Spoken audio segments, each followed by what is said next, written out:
Shalom, selamat pagi Bapak Ibu Saudara yang dikasihi Tuhan.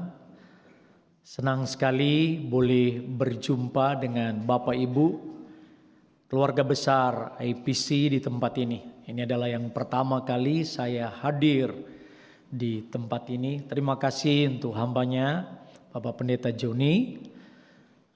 Tahun yang lalu tepatnya beliau pas hadir di Palu, berjumpa dengan kami di sana dan beliau berkata, Pak Yanfik bisa datang ke Australia. Wah, saya juga kaget. Mungkin karena dia lihat saya banyak di kampung, jadi supaya keluarlah dari kampung, supaya bisa lihat Aussie begitu ya. Wow, saya enggak pikir panjang, saya enggak tanya istri, langsung saya katakan oke, ya. Dan bersyukur saudara, di dalam anugerah Tuhan proses sampai perizinan pengurusan visa berjalan dengan lancar. Bahkan bisa diberikan berapa tahun? 5 tahun. Saya bilang, wah ini mujizat atau musibah. Ya, cuma ada 2 itu ya. Mujizat atau musibah, mungkin salah kasih karena beberapa orang tidak mendapatkan izin seperti itu. Jadi saya bilang ini adalah mujizat luar biasa ya.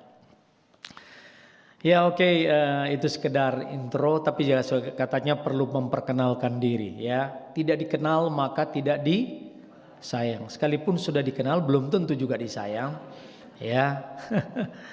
Ya, nama saya Yanfik, panjang sebetulnya, Yani Yanfik, ada Manembunya lagi, lalu belakangnya Lumintang. Kalau Pak kita punya Welt hari ini Lumanau ya, dibilang sama pakai lu ya, cuma saya Lumintang, dia Lumanau ya. Saya bilang sama dia, saya lebih ganteng sedikit dari bapak, tapi banyakan bapak ya, dia lebih banyak gantengnya. Beristri 1, anak istri saya pas hadir bersama-sama. Ya, beranak 3 ya. Namanya James, Patricia dan Joshua ya. Itu anak saya 3 ya. Sudah dipanggil opa tapi belum punya cucu ya. Itu seringkali orang tanya, Pak sudah cucunya berapa? Kalau belum punya cucu, tapi sampai dengan oma opa pun panggil saya opa ya. Mungkin karena muka saya bermutu bermuka tua, jadi dipanggillah opa ya. Dan saat ini saya melayani di GKI Palu ya, GKI Palu, dan secara khusus membina komisi usia yang sudah lansia, hadir setiap ibadah itu 100 lebih, datang dari berbagai gereja ya. Ada yang sudah usia 90-an tahun, ada berapa orang, bahkan ada yang sudah penglihatannya tidak bisa melihat, ada yang buta tetapi punya talenta menyanyi luar biasa. Wow, itu sangat memberkati persekutuan ini. Kemudian juga saya menangani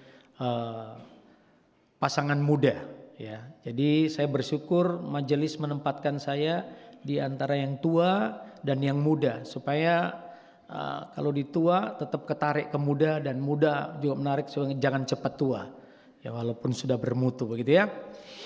Dan juga menangani persekutuan, dan sebelumnya saya membawai bagian misi, membawai 10 pos PI yang ada di bawah GKI Palu.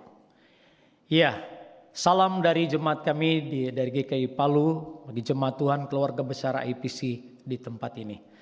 Ya, saya pikir cukup dulu perkenalannya. Nanti kalau mau mengenal lebih jauh, boleh nanti kita akan ketemu ngomong-ngomong. Tapi juga bersyukur hari ini ya ada jemaat saya dari Palu, ya hadir ya. Jadi padahal tinggal di mana, Newcastle ya. Di mana Bu? Ya, bisa berdiri. Ini Profesor Dr. Mary Walanun. Ya. Beliau ditugaskan oleh Universitas Tadulako ya, dalam rangka research di tempat di Dia di Aussie ini ya. Jadi tahu saya mau berkhotbah tempat ini, dia datang. Berarti pagi-pagi datang kemari ya. Wah, luar biasa. Jadi yang jauh aja sudah merindukan, apalagi yang dekat gitu ya. Oke, ya jadi selamat datang bersama dengan kakak ya. Ya, mari bisa berdiri juga. Ya. Ya, oke. Terima kasih ya. Oke. Baik. Hari ini kita akan belajar di bawah satu tema providensial Allah. Bicara mengenai pemeliharaan Allah. Ini adalah satu hal yang sangat penting untuk kita pahami. Sebagaimana apa yang sudah kita baca tadi di dalam kitab Kejadian pasal yang ke-47 ayat 13 sampai 31.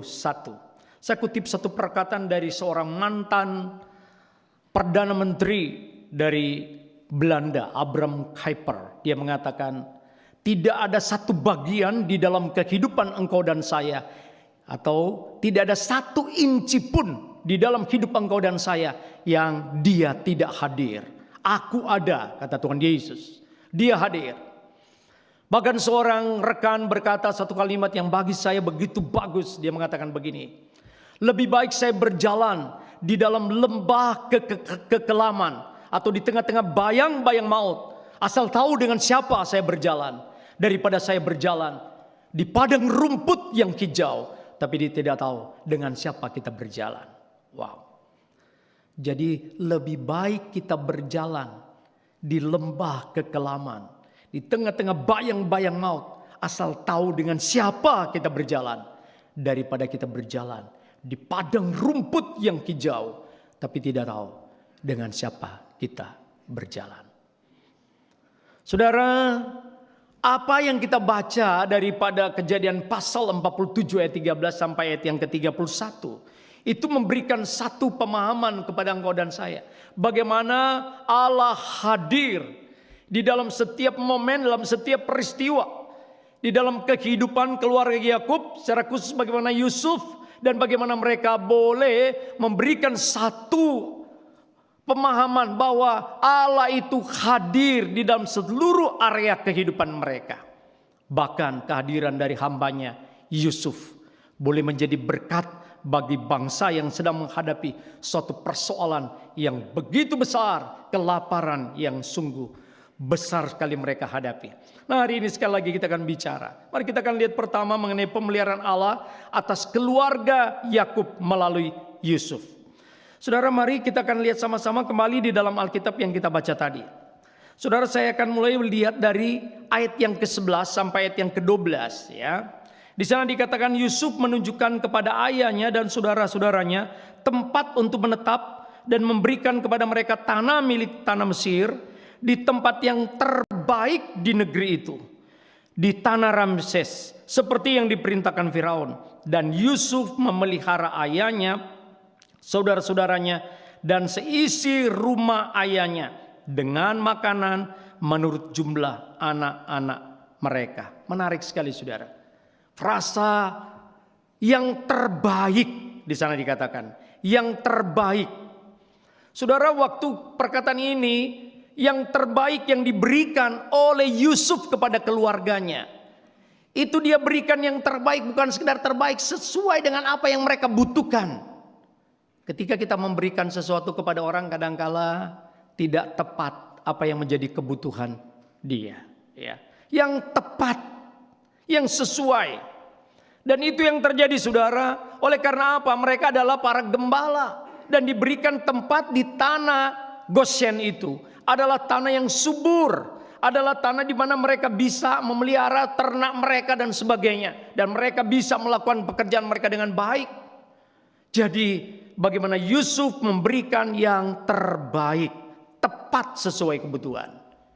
Oh saudara, ini penting di dalam kehidupan engkau dan saya, supaya bagaimana kita juga ketika kita menyatakan kasih, menyatakan satu perhatian pada seorang, belajar berikan yang terbaik ya. Nah, menarik saudara, bukan hanya itu, Goshen itu ada di utara Mesir saudara. Itu dekat dengan Kanaan, dekat dengan tanah perjanjian. Wow, ini. Jadi Goshen ini di utara Mesir, dekat dengan Kanaan, dekat dengan tanah perjanjian. Apa maksudnya ini saudara?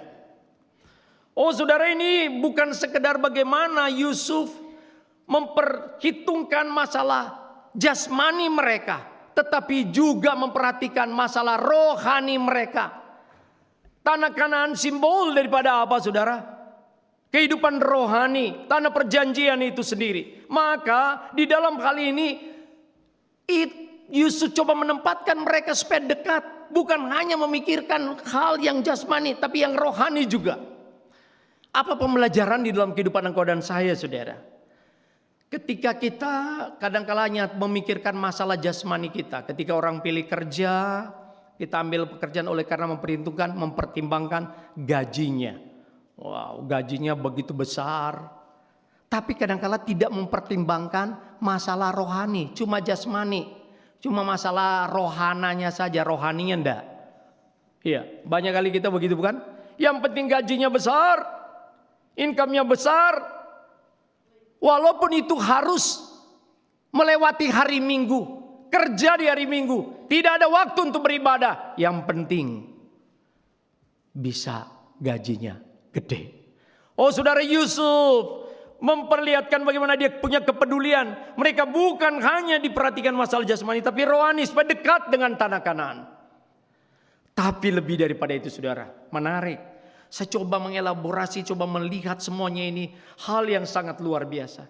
Dia bukan hanya memikirkan apa yang menjadi kebutuhan mereka. Dia bukan hanya memikirkan masalah rohani mereka. Dan yang paling utama saudara, kenapa Goshen itu dia pilih tempat di atas utara. Itu supaya mereka apa saudara? Jauh daripada apa? Daripada kebudayaan daripada Mesir, supaya terpisah. Supaya apa saudara? Tetap steril di dalam kehidupan rohani mereka. Supaya mereka tidak ngawin apa namanya itu, bisa menikah campur begitu dengan orang yang tidak percaya. Oh ini penting sekali saudara. Bagaimana mempertahankan iman mereka tetap murni, tetap dijaga kesucian. Supaya mereka terpisah. Bagaimana mereka supaya steril daripada kehidupan dunia. Supaya rohani mereka tetap baik. Jangan sampai mereka bercampur dengan orang-orang yang tidak percaya. Kawin campur dengan orang yang belum mengenal Tuhan. Oh saudara anak muda, selalu saya mengatakan kepada anak-anak muda. Bukan saya yang mengatakan tapi Alkitab. Janganlah kamu merupakan pasangan yang tidak seimbang. Apakah persamaan antara gelap dan terang? Gelap dan terang tidak bisa bersatu. Dan kata lain saya mengatakan, carilah orang yang seiman. Tapi tidak cukup saudara, saya selalu berkata kepada anak muda. Tidak cukup hanya cari orang seiman. Banyak juga orang yang seiman tapi kelakuannya lebih jelek daripada orang yang tidak seiman. Betul tidak? Tapi orang cari orang yang seiman dan yang beriman. Itu penting. Wow, terlalu banyak saudara, anak-anak muda sekarang pengaruh daripada Kristen progresif yang kita tahu, ya, ajaran daripada Brian Siawarta di Indonesia, dan itu bisa menikah dengan siapa saja, saya terima siapa saja. Ini hal yang luar biasa, saudara. Pengajaran ini penting, dan memang kita tahu banyak sekali anak muda tidak punya pemahaman, tapi ini firman Tuhan. Satu kali saya menginjili saudara, ini waktu SMA, saya penginjilan, saya dekati dua anak muda, laki dan perempuan, begitu ya. Kemudian saya mulai injili mereka, beritakan Injil, sampai pada poin bagaimana masalah pacaran. Ya, saya katakan Alkitab beritahu terang dan gelap itu tidak bisa bersatu, karena si laki orang Kristen, yang pacarnya ini, yang perempuan ini Muslim, gitu ya. Saya bilang, bukan saya ngomong tapi firman Tuhan. Terang itu tidak bisa bersatu dengan gelap. Langsung si perempuan mengatakan, masa kak terang tidak bisa bersatu dengan gelap? Iya, justru enak pak kalau terang dengan gelap bersatu, remang-remang. Oh, wow. Enak memang, kita mau mencari yang remang-remang saja ya. Saudara, tidak bisa abu-abu. Kehidupan kita putih ya putih, hitam ya hitam. Saudara, ini yang mau diajarkan pertama yang kita bisa petik secara praktisnya. Tapi secara teologisnya kita menemukan bagaimana di dalam peristiwa ayat 11 sampai 12 menemukan bagaimana kedaulatan Allah, tapi juga mengenai kasih karunia Allah yang dinyatakan bagaimana Yusuf menerima keluarganya, menerima saudara-saudaranya yang pernah menyakiti, yang pernah mengkhianati dia. Tapi dia menunjukkan belas kasihan, dia menunjukkan pengampunan. Itu adalah kasih karunia Allah. Dan di sini kita melihat bahwa bukan hanya kedaulatan Allah yang nampak sekali bagaimana memimpin bangsa ini, tapi juga di dalam kasih karunia yang didemonstrasikan oleh Yusuf, mengampuni, menerima mereka apa adanya. Itu yang kita bisa lihat, saudara. Tapi menarik, saudara, kita akan melihat lebih jauh, masuk pada ayat yang ke-13 sampai ayat yang ke-26. Pemeliharaan Allah di dalam anugerahnya bagi bangsa Mesir melalui hambanya Yusuf. Saudara, mari kita lihat kembali di dalam ayat yang ke-13. Saudara, kalau saudara memperhatikan itu di dalam hal ini, bagaimana Yusuf bagaimana dia bertindak untuk mengambil satu peran untuk mengatasi suatu kondisi yang begitu berat yang dihadapi oleh Mesir. Itu dia baru saja berjumpa dengan papa, dengan keluarganya. Itu kan ceritakan seperti itu. Sudah pasti oleh karena Yusuf seorang yang sangat dikasihi oleh papanya. Itu ada kesempatan bisa reuni. Bisa kesempatan itu melepas kangen, melepas rindu yang ada. Tetapi saudara, menarik. Demi untuk tugas yang lebih mulia. Rela untuk berpisah. Demi untuk menolong yang lebih besar. Demi untuk panggilan yang lebih mulia. Dia rela meninggalkan. Dan papanya rela mengizinkan anaknya untuk pergi. Oh saudara, ini hal yang tidak gampang, saudara. Dan hal yang sungguh luar biasa. Bagaimana kita melihat Yusuf bertindak, bagaimana dia bersikap menghadapi krisis kelaparan yang sangat luar biasa dihadapi oleh Mesir pada waktu itu. Mari kita perhatikan, saudara.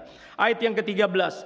Di sana dikatakan di seluruh negeri itu tidak ada makanan. Sebab kelaparan itu sangat hebat sehingga seisi tanah Mesir dan tanah Kanan lemah lesu karena kelaparan itu. Perhatikan, paling tidak ada 3 hal. Yang pertama bicara mengenai kelaparan itu sangat luas. Skopnya, skala cakupannya begitu luas. Bukan hanya Mesir, Kanaan menghadapi kelaparan yang sangat luar biasa. Bukan hanya dalam skop, bukan hanya dalam skala yang luas, tetapi juga mengenai kelaparan itu sendiri. Kesengsaraan yang ditimbul oleh kelaparan begitu menyengsarakan. Dan di sana dikatakan apa? Lelah, merana, lemah, lesu, hampir mati. Kalau kita baca dalam ayat 15 sampai 19, perkataan segala hampir mati dan sebagainya. Dan ini sebetulnya adalah bagaimana ketika Yusuf menyingkapkan apa yang menjadi mimpi daripada Firaun sedang dinyatakan dan benar-benar terbukti. Oh saudara, melihat 3 kondisi seperti ini. Kondisi kelaparan yang skop yang begitu luas. Penderitaan yang begitu besar. Tapi yang ketiga itu begitu mahal. Kalau kita menemukan begitu mahal, kenapa? Mereka harus menjual. Mereka harus kehilangan uang mereka. Kemudian ternak mereka, tanah mereka, sampai diri mereka sendiri. Demi untuk yang namanya makanan. Demi untuk supaya bagaimana mereka tetap eksis, supaya tetap mereka hidup. Wow, mereka lakukan hal itu. Saudara, ini hal yang sungguh luar biasa kalau kita dapatkan. Saudara, hal yang sungguh luar biasa kita melihat di sana. Ada satu konsep value, ada satu konsep nilai yang ditunjukkan di sana. Yang pertama yaitu uang, setelah itu ternak mereka, setelah itu tanah mereka, dan akhirnya hidup mereka. Mereka persembahkan kepada raja. Oh saudara, ini bukan sekedar menunjukkan bagaimana ada satu struktur yang begitu luar biasa sistematis. Mulai dari yang paling rendah, terus tinggi sampai yang paling tinggi sekali. Ada pesan rohani yang akan kita temukan di sana, saudara. Oh, di dalam hal ini bagaimana Yusuf menghadapi kondisi seperti itu. Dan bagaimana dia bersikap di dalam hal ini. Dia paling tidak ada 4B yang kita temukan. Dia adalah seorang yang bijaksana. Dia adalah orang yang bagaimana dia berempati. dia bagaimana berorientasi kepada solusi. Dan yang terakhir, bagaimana dia mempunyai berintegritas, punya integritas. Saudara, Yusuf, bagaimana dia punya sikap kebijaksanaan. Pertama, dia mempersiapkan diri untuk menghadapi kelaparan dengan mengumpulkan persediaan pada waktu itu. Itu adalah sikap yang sangat bijaksana. Bukan hanya dia mempersiapkan, tapi menetapkan kebijaksanaan yang adil, menjual gandum kepada rakyat. Dan yang ketiga, Yusuf memikirkan solusi jangka panjang. Itu adalah sikap yang sangat bijaksana yang dimiliki oleh Yusuf, saudara. Saudara, perhatikan dengan baik. Banyak orang pintar tapi kurang bijak, betul tidak? Tapi banyak kita terpaku kepada cari orang yang pintar. Yang penting pintar saja dulu. Otaknya encer, begitu kan? Ini orang yang paling baik untuk masa depan. Tapi terkadang tidak bijaksana. Konon katanya di Amerika sana, orang yang paling digemari sekarang itu adalah orang yang rada botak-botak gitu ya. Sorry ya, maaf ya. Jadi jangan tersinggung kalau ini. Ini cuma ilustrasi saja ya. Jadi orang yang botak-botak kalau di Amerika paling disukai, disenangi. Wah, ini orang pintar ya. Dikatanya kalau orang botak di depan, dia tukang pemikir. Ya, ini orang kalau botak di depan, itu dia pemikir. Kalau botak di belakang, di sini, gundul begitu, dia orang pintar. Ya. Tapi kalau botak dua-dua, dia pikir dia pinter. Dia pikir dia pinter, saudara. Saudara, banyak orang dia pikir dia pinter juga, kelihatan aja pinter, gitu kan. Dan banyak orang pintar tapi tidak bijak. Ya. Seorang yang wise itu tidak gampang. Dan bagaimana Yusuf? Kita dipanggil bukan sekedar bagaimana mengasah otak kita. Tapi bagaimana kita mempunyai satu sikap yang bijaksana di dalam kehidupan ini. Dan yang berikut, saudara, kita menemukan dia bukan hanya bijaksana, dia berempati. Sangat berempati melihat kondisi daripada masyarakat kepada orang-orang Mesir yang menghadapi satu kelaparan yang tadi saya katakan itu. Skala luas, dampaknya yang begitu luar biasa. Dan harga yang begitu besar harus dibayar. Dia berempati. Pertanyaan kita, bagaimana itu empati itu bisa muncul di dalam kehidupan daripada Yusuf? Saudara, kita melihat objek yang sama dengan mata yang sama bisa bereaksi berbeda. Betul tidak?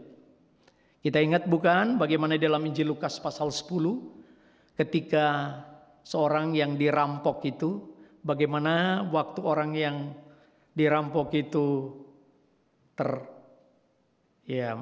sampai sudah tertidur dalam kondisi yang lemah, dan ada 3 orang yang lewat pada waktu itu melihat hal itu. Ingat bukan?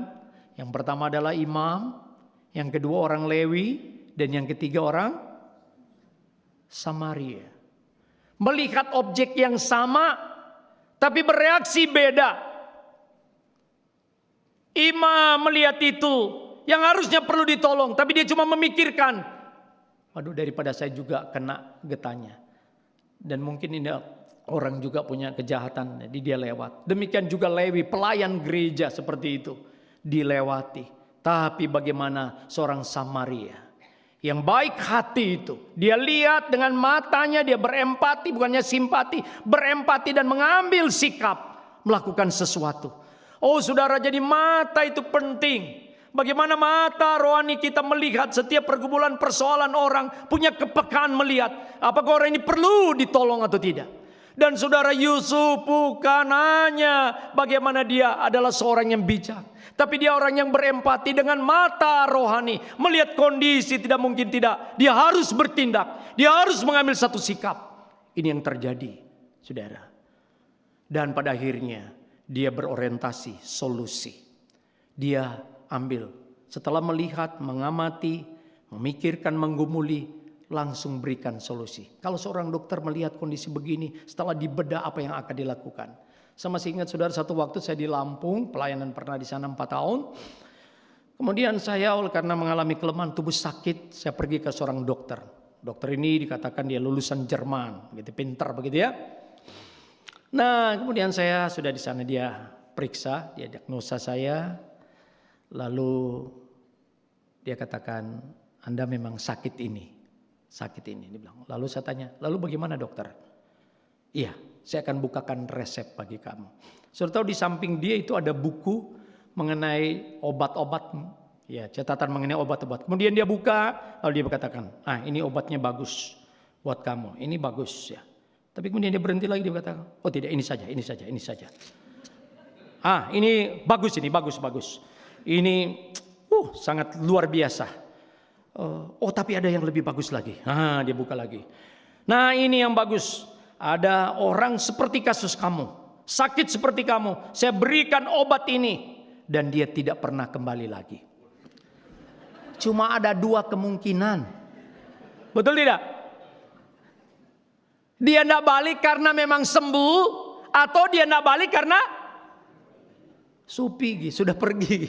Ini orang Manado, Supigi sudah pergi menghadap yang ilahi. Saudara, sampai saat ini itu resep itu masih ada. Saya tidak pernah beli.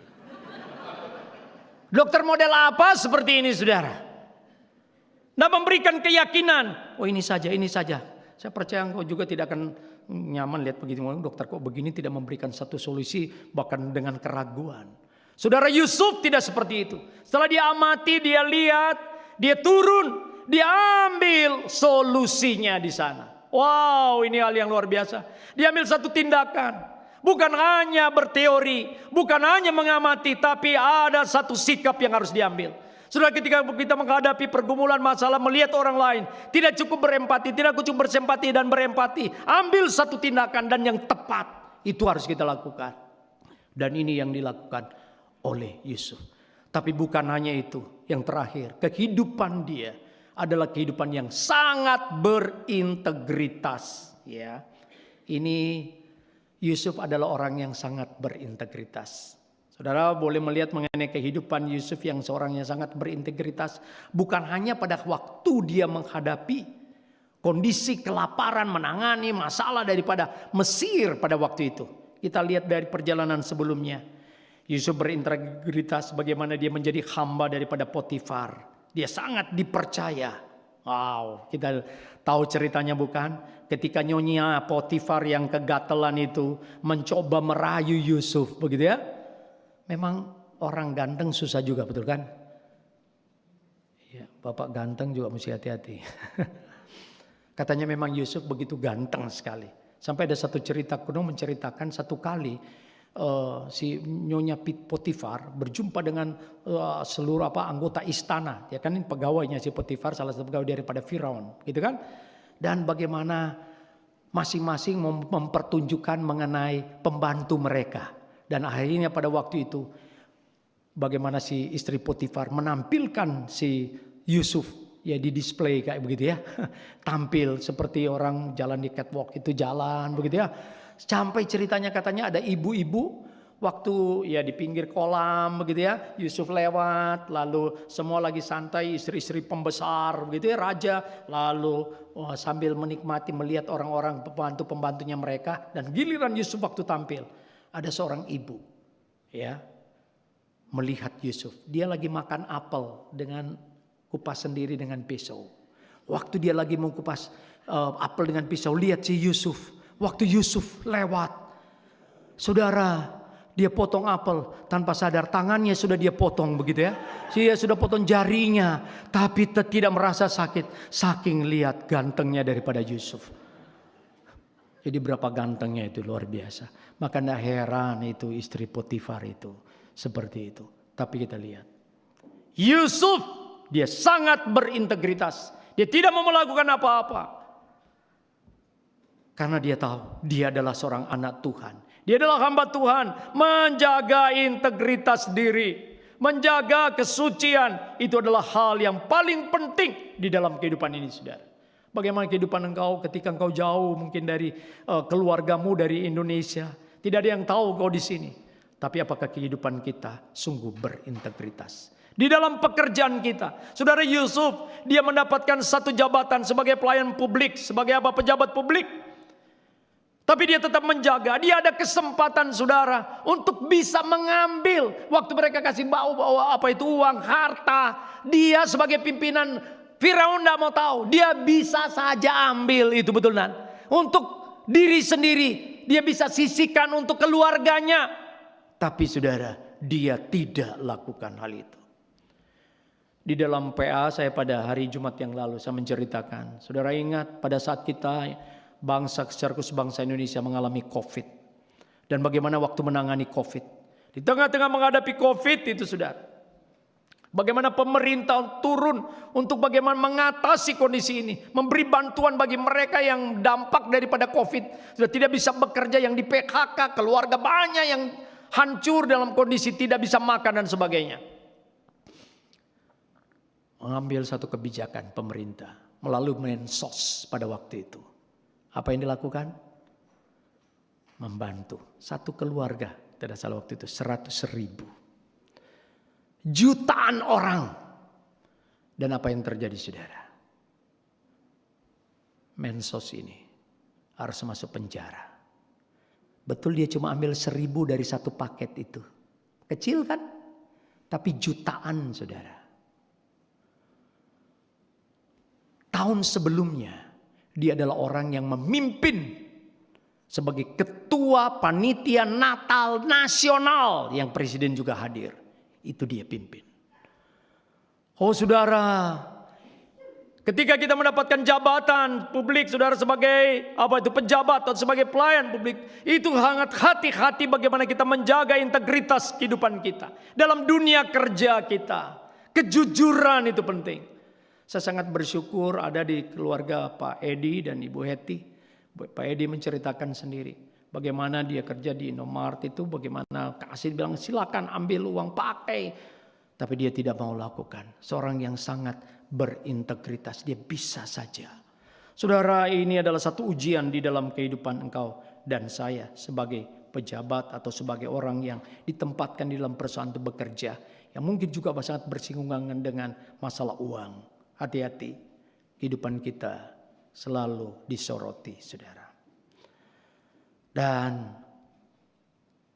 hal yang luar biasa. Tadi saya katakan perhatikan ada konsep value di sini. Kita lihat waktu Yusuf mengambil satu keputusan.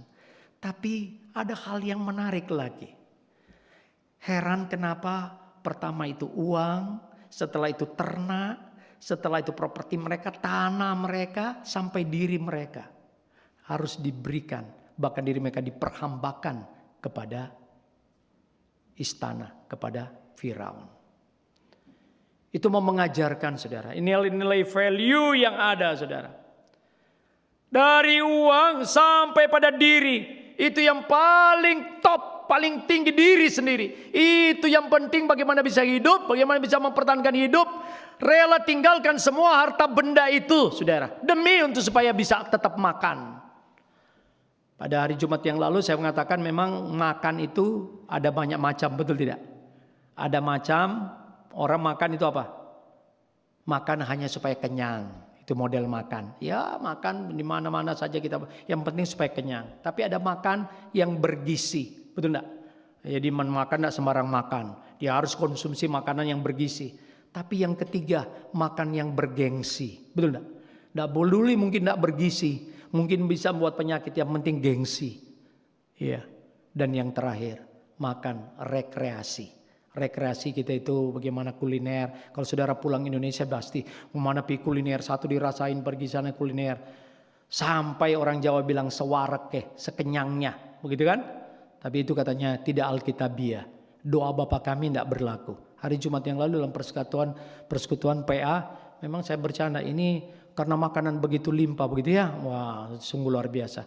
Saya bilang makan. Tapi hati-hati, doa Bapa kami tidak bisa berlaku. Doa Bapa kami bilang apa?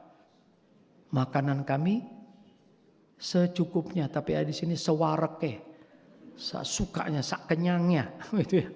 Tidak ya. Tetapi lihat ya. Demi untuk mempertahankan hidup. Ada hal yang lebih nilai yang lebih tinggi. Bukan hanya uang. Tapi itu hidup itu sendiri. Lihat dengan baik-baik. Ini mau mengajarkan sebetulnya saudara. Kalau kita mau mengandalkan uang, satu waktu bisa hilang. Harta benda kita satu waktu hilang. Tapi jangan lupa, hal yang paling bernilai kan pun satu waktu bisa hilang dalam hidup kita. Betul tidak? Oh saudara, kalau karena uang orang bisa puas, saudara. John Paul Getty lah orangnya. Betul tidak? John Paul Getty dalam seorang yang paling kaya pernah hidup di dunia. Dia mengatakan apa? Kalau ada orang bisa menjual kebahagiaan dan kematian bagi saya, ambil seluruh harta saya. Dia katakan seperti itu. Oh, kalau karena popularitas orang bisa puas, saudara. Kita katakan orang seperti John Lennon adalah orangnya. Betul tidak? Bagaimana dia? Ya, satu waktu dia mengatakan saya lebih besar daripada Yesus. Dia punya prinsip hidup daripada The Beatles itu. Dia mengatakan apa? Waktu muda terkenal, tua kaya raya, mati masuk surga. Padahal matinya mengerikan ditembak. Betul tidak? Oh saudara, kalau karena satu kedudukan, jabatan, itu adalah yang paling memuaskan dalam kehidupanmu. Alexander the Great lah orangnya, betul tidak? Alexander Agung itu. Kita tahu ada sedikit cerita bagaimana ketika dia mau meninggal, saudara. Apa yang dia lakukan? Dia bilang seperti ini. Waktu saya meninggal, di peti mati saya, lobangi yang di sebelah kiri dan sebelah kanan. Lalu keluarkan tangan saya di sebelah kiri dan sebelah kanan. Dia mau katakan apa? Aku itu datang tidak bawa apa-apa. Pulang pun tidak bawa apa-apa. Apa yang kita bisa banggakan? Kalau karena seks kita puas. Elizabeth Taylor lah orangnya. Sampai berapa suaminya? 7. Tidak pernah merasa itu puas di dalam kehidupan dia. Oh saudara, kalau saya katakan terlalu banyak. Dan seorang ahli fisika mengatakan apa? Pascal, dia mengatakan apa? Di dalam hati manusia ada satu ruang kosong yang tidak bisa diisi oleh ciptaan apapun kecuali oleh Allah di dalam Kristus Yesus sendiri. Amin. Mau berapa saudara? Kita uang tidak akan pernah puas, harta benda tidak akan pernah puas. Kalau nilai value kita tinggi di sana, di dalam satu penghargaan kita bawa diri itu dengan jabatan kedudukan itu yang value paling tinggi, itu akan satu waktu akan lenyap. Apa yang bernilai paling tinggi di dalam kehidupanmu? Saudara, kalau kita perhatikan di sana, Mesir itu sampai pada diri mereka sendiri. Yang penting bisa hidup. Itu yang paling tinggi. Uang, harta, tanah boleh hilang. Yang penting masih tetap hidup. Tapi pertanyaan saya, masih bisa meninggal enggak orang seperti ini? Meninggal. Saya komparasikan, saudara. Saudara, saya komparasikan dengan peristiwa yang terjadi di Palu dan sekitarnya. Bisa tanya sama profesor yang hadir pagi ini, apa yang pernah dialami oleh Palu dan sekitarnya. Saudara, belum pernah terjadi di dalam sejarah dunia 3 fenomena alam terjadi dalam satu momen. Yaitu ketika gempa bumi, tsunami, dan likuifaksi. Itu hanya terjadi satu kali dalam dunia, bukan satu kali. Baru satu kali terjadi di dalam dunia. Ini bukan bukan paket hemat begitu ya. Ini paket mengerikan, Pak Me, begitu ya. Paket mengerikan. Bagaimana ini 3 fenomena alam. Sekali lagi, gempa bumi. Katanya 7,8. Sebetulnya itu karena sudah putus itu alat pendeteksi. Dibilang itu tidak jauh beda seperti apa yang terjadi di Aceh. 8, sekian. Bukan hanya itu, setelah gempa tsunami, saudara. Tapi yang lebih daripada itu juga, itu likuifaksi. Orang tanya likuifaksi itu kayak apa, saudara? Saudara, likuifaksi itu tanah itu bisa mencair dan bisa berputar. Ketika berputar itu mulai mengisap apa yang ada di sekitar dia dalam waktu cepat. Orang kah, tanah kah, apa semua langsung masuk. Dan tanah itu bisa berjalan, saudara. Ada yang di daerah di mana di sana itu pohon bisa pindah 200 meter. Jalan bisa berpindah. Dulu jalan di sini tiba-tiba sudah berpindah 5 meter. 10 meter bisa berpindah. Itu yang terjadi. Kejadian yang sangat mengerikan. Dan menelan ratusan ribu orang. Belum harta benda, nyawa. Dan kami ada di sana. Jadi boleh katakan apa yang dikatakan oleh Mazmur 23 ayat 4. Berjalan dalam lembah kekelaman. Kalau terjemahan lama, berjalan di tengah-tengah bayang-bayang maut. Itu yang kami alami. Pendeta Joni pada tahun yang lalu ketika dia hadir lagi khotbah, pas dapat anugerah khusus. Ketika waktu itu gempa. Nah, waktu gempa orang sudah tertawa-tertawa, ada yang juga sudah, karena masih ada yang trauma begitu. Pak Joni diam-diam saja, ada apa? Dilihat semua gempa. Nah, tapi tidak membuat kami gelisah kecuali yang memang masih ada trauma. Masalahnya kami semua adalah alumni 7,8. Itu cuma 4 saudara. Ini alumni 7,8 jadi sudah biasa begitu ya. Tapi poin saya mengatakan begini saudara. Perhatikan. Kalau kita komparasi. Kalau bangsa Mesir itu waktu menghadapi bencana itu, mereka ada jeda waktu, betul tidak? Berpikir apa yang paling bernilai dalam hidup ini, betul tidak? Uang, setelah itu kasih binatangnya, ternaknya, kasih tanahnya, baru dirinya. Tapi ketika gempa yang terjadi di Palu, tidak ada jeda, tidak ada satu kesempatan kita mau berpikir mana yang harus didahulukan, kecuali cepat lari. Tapi memang ada saja saudara, bagi dia nilai value itu adalah di uang, di handphone. Waktu gempa, waktu tsunami datang, dia pergi masih masuk ke rumah, ambil handphonenya, akhirnya terhisap dia ke dalam. Di mana hartamu, di situ hati. Tetapi ingat, saudara, ini tidak ada jeda waktu. Jadi paling utama dia pikirkan itu hidup. Bagaimana bisa diselamatkan? Tapi pertanyaan saya saudara, ada tidak orang yang meninggal? Banyak. Maka berarti saudara, saya tanya, ada orang Kristen, orang percaya di sana? Banyak. Ada pendeta? Banyak. Hamba Tuhan? Ada saudara. Tetapi yang paling tidak perlu ditakutkan, sekalipun harus hilang kematian, harus meninggal, harus kehilangan nyawa. Tapi yang dia sudah miliki, yang value yang paling puncak, kita sudah ada jaminan hidup kekal. Amin. Oh saudara, kematian bisa datang kapan saja, di mana saja. Tapi apakah kita sudah punya value yang paling tinggi? Kita tahu sampai mentok bukan hanya hidup, tapi itu bisa terjadi dalam kehidupan engkau dan saya. Asal kita sudah mempunyai garansi, jaminan hidup kekal. Kita sudah percaya kepada Yesus. Pak, IPC semua ini sudah jemaat, sudah bergereja, sudah kenal Tuhan. Tapi saya mau tanya, adakah kita sudah punya keyakinan bahwa kalau Tuhan hari ini, misalkan tiba-tiba gempa dan tiba-tiba ini menimpa kita dan semua mati, cuma saya yang tidak mati. Oh, egois banget. Ada ya jaminan hidup kekal enggak? Yakin enggak masuk surga? Coba acungkan tangan, yakin enggak masuk surga? Oh, cuma sedikit yang yakin masuk surga. Ya. Jadi nanti ini ada PI nanti ya.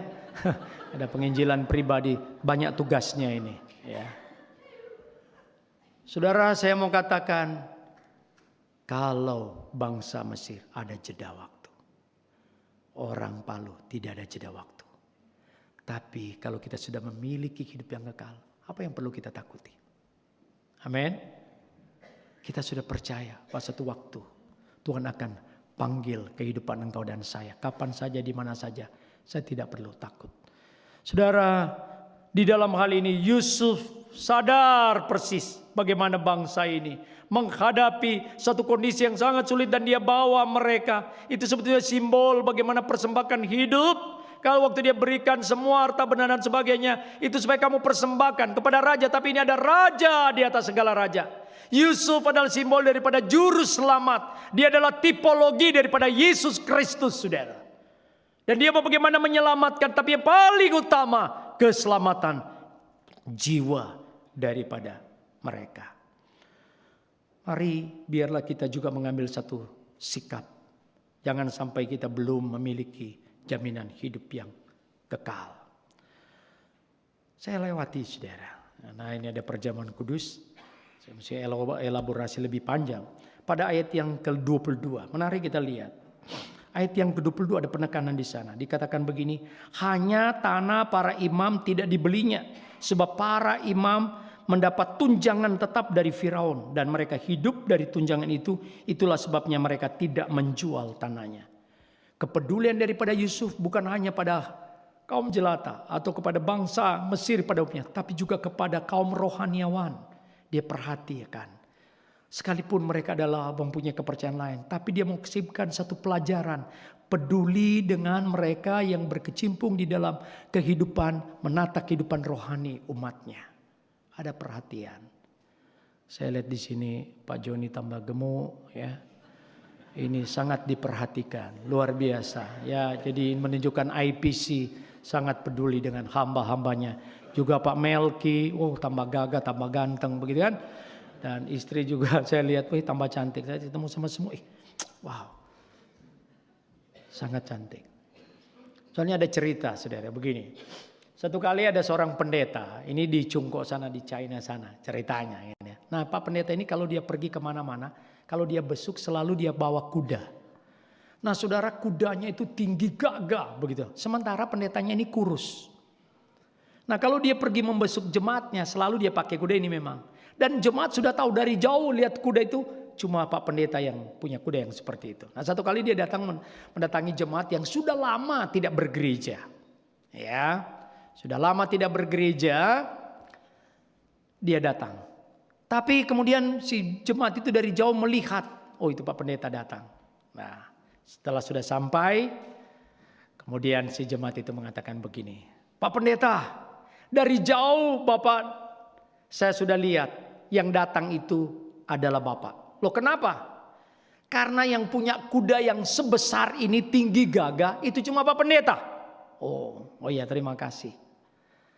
Tapi maaf Pak, ya, ini jemaat ini. Dia bilang tapi maaf Pak ya, kalau bisa beritahu Bapak, Bapak tidak cocok. Bapak kurus, kecil, tapi kudanya besar. Maksudnya dia carilah yang imbang sebetulnya, kuda yang kecil sesuai dengan badannya, begitu kan? Dia bilang begitu. Bapak tumpangi kuda yang tinggi, gagah, besar, sementara Bapak kurus, kecil.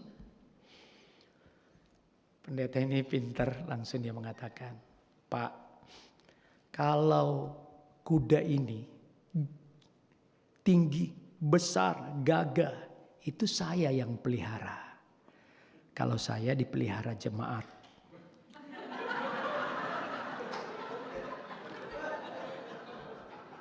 Langsung. Enak sekali katanya. Nah setelah sudah sampai saudara ketemu. Biasa Pak pendeta tanya. Pak kenapa lama enggak ke gereja? Istrinya juga. Lama enggak ke gereja? Biasanya jawabannya apa? Ayo. Kalau kita didatangi oleh Pak pendeta, oleh majelis, besuk. Ya. Datang biasanya kalau di luar negeri ya, harus telepon dulu ke datang mengunjungi rumah, tidak sembarang, tidak tiba-tiba. Kalau kita di Palu bisa tiba-tiba datang, tidak bisa juga tidak dia harus buka. Di sini ada puhawisenya di sana. Kalau di sini tidak bisa seperti itu bukan? Tapi kalau misalnya sudah janji datang besok biasanya. Pak Lumanau kalau orang tanya Pak pendeta tanya begini sama Pak siapa lamanya tidak ke gereja? Jawabannya apa Pak Lumanau? Sibuk, betul. Sibuk soalnya. Betul enggak jawabannya ini? Ya betul sibuk. Tapi baik enggak? Baik enggak saudara? Saudara perhatikan dengan baik-baik. Memang betul dia sibuk. Tapi kurang baik jawabannya itu. Kenapa? Waktu dia katakan saya tidak ke gereja karena sibuk. Dengan kata lain orang yang datang bergereja itu yang lagi nganggur. Tidak ada kerjaan. Saya sibuk maka tidak ke gereja. Kalau mereka itulah karena nganggur datang ke gereja. Jadi waktu saya kalau besok jemaat dengar begitu langsung saya korek istri saya. Memang kita kengangguran. Tidak ada kerjaan. Saudara saya mau tanya. Pernah tidak ketemu di dalam Alkitab. Bagaimana ketika Allah panggil nabinya. Di dalam Perjanjian Baru ketika Yesus panggil muridnya. Ada nggak saudara temukan, kamu lagi nganggur ya? Nggak ada kerjaan ya? Ayo ikut aku. Ada nggak? Oh tidak ada. Semua dalam keadaan sibuk. Saudara boleh cari. Ada harga yang harus dibayar. Bersyukur kalau engkau pagi hari ini boleh datang. Bagaimana engkau bayar harga. Bangun pagi-pagi. Ya persiapkan diri, bawa orang dari jauh, dari Newcastle datang berapa jam. Sudah persiap berarti jam 4 pagi mungkin sudah bangun begitu kan. Itu yang terjadi. Tapi poinnya yaitu bagaimana kita peduli dengan pekerjaan Tuhan, hambanya peduli. Tapi bersyukur sini bukan kudanya saja besar, tapi orangnya juga besar. Ya, ini itu tandanya gereja sangat luar biasa. Ayat yang ke-25, karena harus mau mengakhiri khotbah ini. Ini ada perjamuan kudus, banyak yang saya harus skip, saudara. Ayat yang ke-25, di sana dikatakan, lalu berkatalah mereka, engkau telah memelihara hidup kami, menyelamatkan kami. Asal kiranya kami mendapat kasih Tuanku, biarlah kami menjadi hamba kepada Firaun. Wow. Saudara, ketika kita menolong orang lain keluar dari pergumulan masalah dia, nggak usah kita yang cerita. Wih, mana tahu, kamu tahu, saya yang tolong dia, saya yang selamatkan dia. Nggak usah. Orang yang kita tolong itulah yang mengkonfirmasikan bahwa dia menolong saya. Itu jauh lebih penting daripada kita yang cerita. Betul gak? Ini yang terjadi. Orang Manado bilang suka babangke. Kalau nyandak kita, ini ada orang Manado soalnya. Kalau bukan saya, tidak ada, saudara. Biarkan mereka yang merasakan pertolongan, rasakan sentuhan kita, diberkati. Tapi lebih daripada itu, saudara.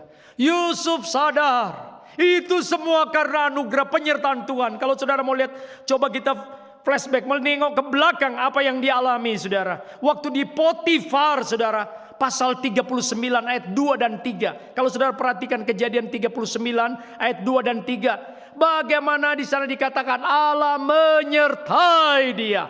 Frasa Tuhan menyertai itu poin yang sangat penting. Tuhan menyertai.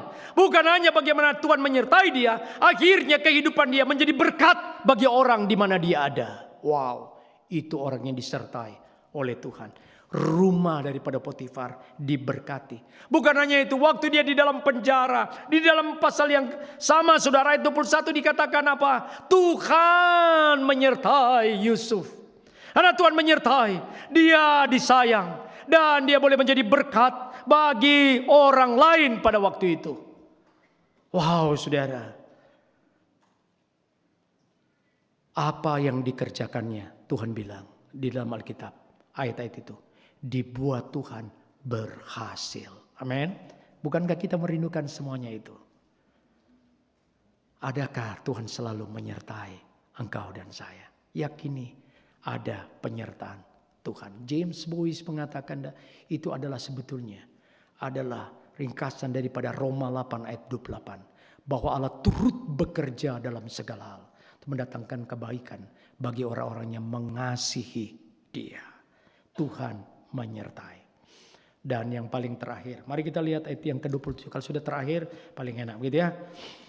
Ayat 27 sampai ayatnya yang ke-31. Saya lebih mempersingkat. Saudara perhatikan di sana, Yakub masih menjadi orang yang sangat memegang perjanjian. Dia tahu janji Allah kepada Abraham, Ishak, dan dia nyatakan itu terjadi juga atas diri dia. Tapi poin saya mau di dalam ayat yang ke-27 sampai 31 lebih menyoroti bagaimana Yusuf bagaimana bersikap kepada papanya di dalam menghadapi kematian. Wow, seorang anak yang berbakti. Bagaimana seorang anak mempersiapkan papa menghadapi kematian? Orang tua menghadapi kematian? Oh, sangat penting. Sebagai anak Tuhan, saudara, berapa banyak orang tua mati dalam ketakutan. Mati tidak dapat menyatakan iman dia. Oleh karena apa? Kadang-kala anak-anak tidak memberikan perhatian. Kalau dulu anak itu dipelihara oleh orang tua dengan luar biasa. Di mana saat ini ketika papa, mama menghadapi maut. Saudara sangat miris sekali pada kurang lebih 2 bulan yang lalu. Saudara bisa monitor, bisa baca juga melalui media apa yang terjadi di Indonesia, secara khusus di daerah Jakarta Bogor, bagaimana ada kedua orang tua, suami istri, opa dan oma, yang meninggal sudah kurang lebih 4 hari. Wow, 4 hari sudah membusuk. Sementara anak-anaknya tidak tahu. Orang apa? Orang gereja. Wow, sangat miris sekali saudara. Kesaksian sebagai anak. Di mana saudara? Oh saudara, Yusuf mempersiapkan papanya bagaimana menghadapi kematian. Saudara, kalau kita melihat hal yang sangat luar biasa di sana. Di dalam ayat itu, di dalam bagaimana dia waktu berhadapan dengan Yakub, diceritakan bagaimana dia hanya 17 tahun bersama dengan Yakub. Yakub bersama dengan Yusuf hanya 17 tahun. Tetapi hal yang menarik saudara. Mari kita lihat dalam pasal 47 ayatnya yang ke-8 dan ke-9. Di sana dikatakan begini. Berkatalah pasal 46 ayat yang ke-8 dan 9. 46 ayat yang ke-30. Pasal 46 ayat 30 Kejadian. Berkatalah Israel kepada Yusuf. Ini waktu dia berjumpa dengan anaknya. Yakub berjumpa dengan anaknya Yusuf. Dia mengatakan, sekarang bolehlah aku mati setelah aku melihat mukamu dan mengetahui bahwa engkau masih hidup. Ini kalau dikomparasikan seperti perkataan Simeon di dalam Injil Lukas pasal 2 ayat 29. Berkata, sekarang Tuhan, biarkanlah hamba-Mu ini pergi dalam damai sejahtera yang sesuai dengan janji-Mu. Aku telah melihat keselamatan yang daripadamu. Dengan kata lain dia mengatakan, Tuhan, Kau mau ambil saya sekarang. Saya siap. Perjumpaan dengan Yusuf membuat Yakub merasa, sudah mau dipanggil pun silakan Tuhan. Tapi dia masih diizinkan 17 tahun bersama dengan Yusuf. Yusuf, waktu dia dijual, waktu dia dikhianati oleh saudaranya juga dalam usia 17 tahun. Nah, waktu dia sudah di Israel, dia sudah di Mesir, usia daripada Yakub 130 tahun. Dan 147 dia meninggal. Itu berarti 17 tahun dia bersama dengan Yusuf. Tetapi perhatikan saudara. Kebersamaan dengan Yusuf selama 17 tahun. Itu bukan berapa lamanya. Tapi apa yang engkau isi. George Washington itu bilang apa? Yang penting itu bukan berapa lamanya kita hidup. Tapi apa yang engkau lakukan selama engkau hidup. Itu jauh lebih penting. Saudara, ini yang terjadi saudara. Jadi kebersamaan itu dengan Yusuf itu memberi arti. Jadi seorang anak yang memberikan satu makna yang sangat dalam kepada Yusuf. Dia bisa merasa puas oleh karena bagaimana pelayanan, perhatian daripada Yusuf. Sementara saudara, kalau kita bandingkan pada ayat 40, pasal 47 ayat 8 sampai 9. Bagaimana ucapan daripada Yakub kepada Raja Firaun. Pasal 47 ayat 8 dan 9. Dia bilang begini saudara. Kemudian bertanyalah Firaun kepada Yakub, sudah berapa tahun umurmu? Jawab Yakub kepada Firaun, tahun-tahun pengembaraanku sebagai orang asing berjumlah 130 tahun. Tahun-tahun hidupku itu sedikit saja dan buruk adanya. Dengan kata lain, meaningless, tidak ada arti. Buruk adanya dia bilang. Di-compare dengan papa, dengan kakeknya. Dia bilang saya begitu buruk. Dia mengatakan dia begitu buruk kehidupannya. Tapi ketika berjumpa dengan Yusuf cuma 17 tahun. 130 tahun itu dia rasa tidak ada arti. Tapi 17 tahun itu saudara. Hanya dalam 17 tahun. Itu berarti yang penting. Bukan berapa lamanya. Apa yang ada di sekitar kita memberi makna, memberi nilai, memberikan supaya bagaimana kita hidup dan bagaimana kita bisa menghadapi kematian dengan sangat berarti. Itu peran daripada seorang Yusuf. Bagaimana kehidupan kita kepada orang tua kita, saudara. Wow, terlalu banyak. Bagaimana sekarang anak-anak tidak lagi menghargai orang tua. Tidak tidak hormat. Saudara, waktu itu belum ada perintah firman Tuhan. Belum ada Taurat Tuhan. Belum ada Bagaimana Musa mengatakan, hormatilah orang tuamu supaya panjang umurmu, lanjut umurmu. Belum ada. Tapi Yusuf sudah mendemonstrasikan bagaimana dia perhatian, peduli kepada orang tua. Oh saudara, ini menjadi poin bagi engkau dan saya. Berapa kita peduli dengan orang tua. Dan kematian kapan saja bisa datang di dalam kehidupan engkau dan saya. Amin. Saudara, tidak ada hal yang lebih pasti di dalam hidup ini kecuali kematian itu sendiri. Masa depan kita mau kemana, berpindah anak kita, apakah dia tetap sehat? Tidak pasti, betul tidak? Tapi yang pasti, satu waktu kematian akan datang menjadi bagian kehidupan kita. Tapi ada jauh lebih pasti daripada kepastian kematian itu sendiri.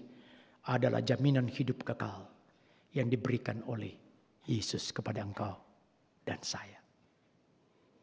Adakah kita mengatakan, Tuhan, saya siap menghadapi kematian sekalipun? Saudara, kita harus yakini bahwa masalah yang terbesar yang ada di dalam hidup manusia. Masalah apa saudara? Masalah yang paling besar itu masalah dosa. Dan Tuhan sudah bereskan itu di atas kayu salib. Ketakutan yang paling besar adalah masalah kematian. Sudah dikalahkan oleh Yesus. Dia mati, bangkit, mengalahkan maut. Mari kita lebih meyakini, percaya. Betul kita tahu pemeliharaan Allah pada Yusuf. Apa yang harus kita responi? Kita tidak perlu takut masalah kematian itu. Kapanpun, dimanapun, kita yakin kita bersama dengan Dia di dalam kekekalan. Amin. Tuhan memberkati setiap kita. Mari kita berdoa. Bapa di dalam surga, kami bersyukur untuk kebenaran firman-Mu yang kami boleh pelajari pada pagi hari ini. Kerinduan kami firman Tuhan ini bukan sekedar menjadi informasi, tapi mengedukasi, menjadi bahan refleksi, dan itu akan mentransformasi cara pandang kami, cara hidup kami, supaya kehidupan kami terus berpadu seperti apa yang Tuhan mau. Kehidupan kami makin hari makin menjadi orang yang dewasa di dalam kehidupan iman percaya kami. Terima kasih Tuhan, sekali lagi biarlah Engkau yang senantiasa menolong kami bagaimana menerapkan firman-Mu ini di dalam kehidupan kami pribadi, lepas pribadi. Terpuji-pujilah Engkau Tuhan. Ini doa sembahyang kami. Kami sudah berdoa.